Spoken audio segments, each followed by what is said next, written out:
உங்க தாத்தாவை பார்க்க ஒரு வாசலை தாண்டி போனோம்.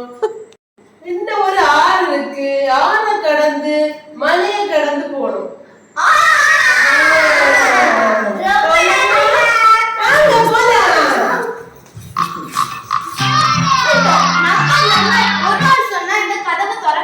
நம்ம எல்லாரும் கேதர்னு சொன்னா அதுவும் இங்கிலீஷ்ல சொன்னாதான் இந்த கதவு திறக்குமா. அதனால கையை கீப் பண்ணி தான் திறக்கணும். ஓகே எல்லாரும் சொல்லுவோம். Please open.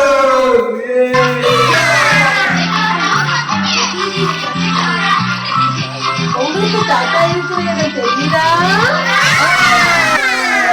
வாங்க நம்ம தாத்தா வீட்டுக்கு போலாம். இது குழந்தை சவுண்ட் கேக்குதா? குழந்தை தாத்தா வீட்டுக்கு போலாம்.